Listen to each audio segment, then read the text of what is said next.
Hello everyone, welcome to the channel.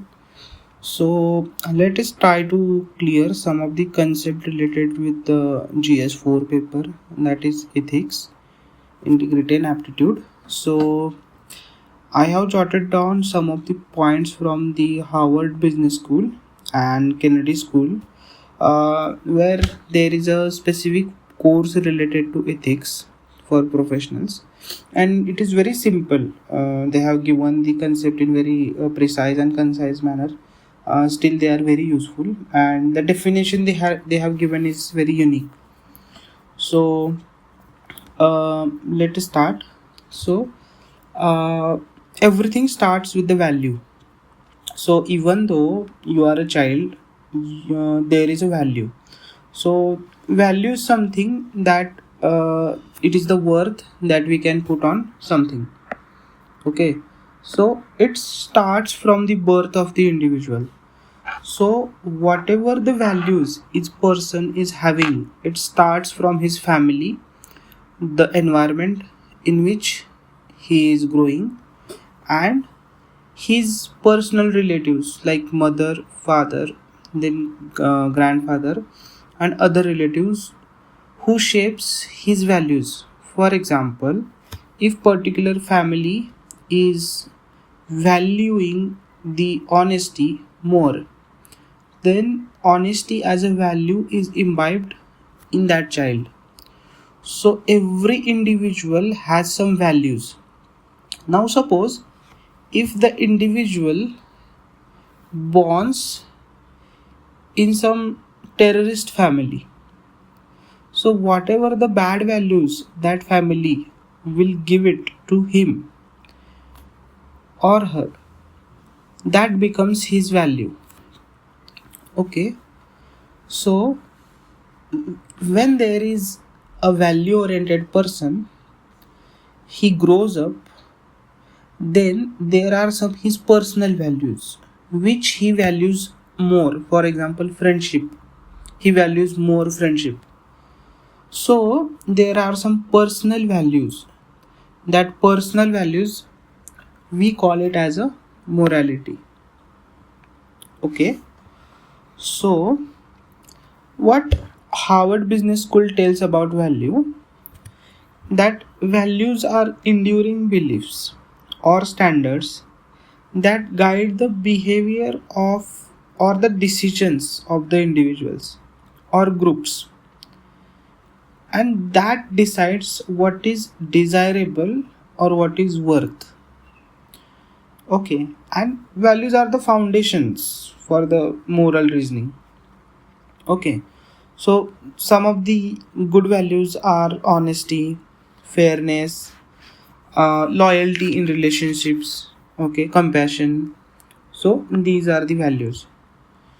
Then morality are nothing but personal values. So it is the principle that decides the distinction between right or wrong, good or bad behavior, and that comes from his personal experiences, individual conscience.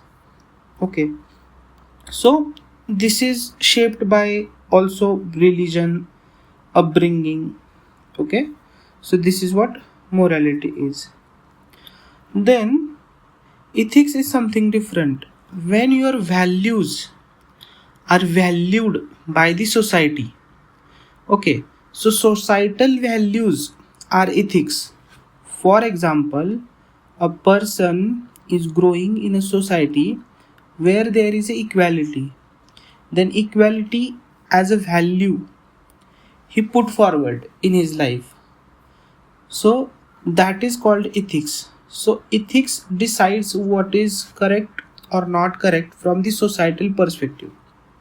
Okay, so some society or group or professional, they set a set of standards, okay, which governs the society. So societal values are nothing but ethics.